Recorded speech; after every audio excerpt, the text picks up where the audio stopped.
నమో నమో సూర్యదేవాయ నమః.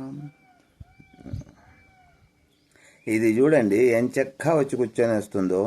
నేను పొద్దున్నే ఏదో అలా సూర్యోదయం చూద్దాము అని చెప్పి పైకి వస్తే పొద్దున్నేనే ఇది చూడండి ఎంత నీట్గా వచ్చి కూర్చొని వస్తుందో. అది నేనేమన్నా పెద్ద ఏమన్నా చైర్లో ఉన్నానా అంటే లేదు. ఇలా చూడండి చిన్నగా ఏదో ఒక ప్లాస్టిక్ డబ్బా ఉంటే వేసుకొని కూర్చుంటే ఇది వచ్చేసింది చూడండి.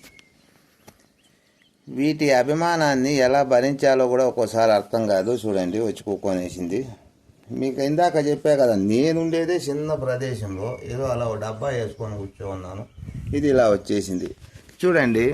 సూర్యుడు కూడాను మనకు ఎంత నీట్గా వచ్చేస్తున్నాడు అని చూడండి. సూర్యుడు కూడాను అలా అలా అలా మబ్బుల్లోంచి పైకి వచ్చేస్తున్నాడు. మంచిగా సూర్యోదయాన్ని చూద్దాము అని నేను అనుకున్నాను. ఇది కూడా చూడాలనుకుందో ఏమో. లేదు, ఇదేం సూర్యోదయం ఏం లేదు, మళ్ళీ మట్టసంగా నిద్రపోతూ ఉంది. మీ దగ్గర కూడా ఇటువంటి పెంపుడు జంతువులు ఏవైనా ఉన్నాయా మిత్రులారా?